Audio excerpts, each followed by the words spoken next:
ಸಮಾಜದ ಶಾಂತಿ ಮತ್ತು ಸುವ್ಯವಸ್ಥೆ ಕಾಪಾಡಲು ಹಗಲಿರುಳು ಶ್ರಮಿಸುವ ಪೊಲೀಸ್ ಸಿಬ್ಬಂದಿ ತಮ್ಮ ಮಕ್ಕಳ ಉಜ್ವಲ ಭವಿಷ್ಯಕ್ಕಾಗಿ ಉತ್ತಮ ಶಿಕ್ಷಣ ಕೊಡಿಸುವತ್ತ ಹೆಚ್ಚಿನ ಗಮನ ಹರಿಸಬೇಕು ಎಂದು ಚಳ್ಳಕೆರೆ ಪೊಲೀಸ್ ಠಾಣೆಯ ಠಾಣಾಧಿಕಾರಿ ಕೆ. ಕುಮಾರ್ ಕಿವಿಮಾತು ಹೇಳಿದ್ದಾರೆ. ಚಳ್ಳಕೆರೆ ಪೊಲೀಸ್ ಠಾಣೆ ವ್ಯಾಪ್ತಿಯಲ್ಲಿ ನಡೆದ ನಿವೃತ್ತಿ ವರ್ಗಾವಣೆ ಹಾಗೂ ಪೊಲೀಸ್ ಇಲಾಖೆಯ ಸಿಬ್ಬಂದಿಯ ಮಕ್ಕಳಿಗೆ ಪ್ರತಿಭಾ ಪುರಸ್ಕಾರ ಕಾರ್ಯಕ್ರಮದ ಅಧ್ಯಕ್ಷತೆ ವಹಿಸಿ ಅವರು ಮಾತನಾಡಿದರು. ಪೊಲೀಸ್ ಇಲಾಖೆಯಲ್ಲಿ ಕರ್ತವ್ಯ ನಿರ್ವಹಿಸುತ್ತಿರುವ ಪ್ರತಿಯೊಬ್ಬ ಸಿಬ್ಬಂದಿಯೂ ತಮ್ಮ ಮಕ್ಕಳಿಗೆ ಉತ್ತಮ ಶಿಕ್ಷಣ ಕೊಡಿಸುವ ಮೂಲಕ ತಾಲೂಕು, ಜಿಲ್ಲೆ ಹಾಗೂ ರಾಜ್ಯಕ್ಕೆ ಕೀರ್ತಿ ತರುವಂತೆ ಪ್ರೋತ್ಸಾಹಿಸಬೇಕು. ಮಕ್ಕಳು ಇನ್ನಷ್ಟು ಉತ್ತಮ ಅಂಕಗಳನ್ನು ಪಡೆದು ಉತ್ತೀರ್ಣರಾಗಲು ಇಂತಹ ಪ್ರತಿಭಾ ಪುರಸ್ಕಾರ ಕಾರ್ಯಕ್ರಮಗಳು ಪ್ರೇರಣೆ ನೀಡಲಿವೆ ಎಂದು ಹೇಳಿದ್ದಾರೆ. ಸರ್ಕಾರಿ ನೌಕರರಲ್ಲಿ ವರ್ಗಾವಣೆ ಹಾಗೂ ನಿವೃತ್ತಿ ಸಹಜ ಪ್ರಕ್ರಿಯೆ. ಆದರೆ ಕರ್ತವ್ಯದ ವೇಳೆ ಜನರೊಂದಿಗೆ ಬೆರೆತು ಉತ್ತಮ ಸೇವೆ ಸಲ್ಲಿಸಿದರೆ ಅಂತಹ ಸೇವೆ ಶಾಶ್ವತವಾಗಿ ಜನರ ಮನಸ್ಸಿನಲ್ಲಿ ಉಳಿಯುತ್ತದೆ ಎಂದು ಕೆ. ಕುಮಾರ್ ತಿಳಿಸಿದ್ದಾರೆ.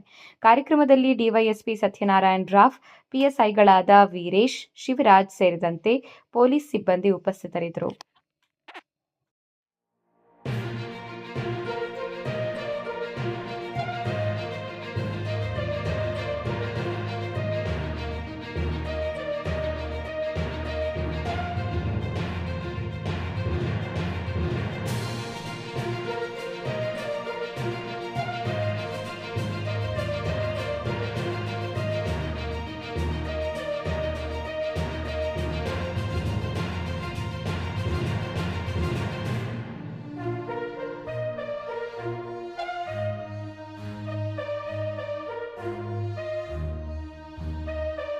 ಜೋರು ಕರತಾಳದ ಮುಖಾಂತರವಾಗಿ ನಾವು ಕೂಡ ತಮ್ಮ ಮಕ್ಕಳನ್ನ ಚೆನ್ನಾಗಿ ಓದಿಸಿ ಈ ತಾಲೂಕಿಗೆ, ಜಿಲ್ಲೆಗೆ, ರಾಜ್ಯಕ್ಕೆ ಹೆಸರು ತರ್ತಕ್ಕಂಥ ಕೆಲಸವನ್ನು ಮಾಡಬೇಕು.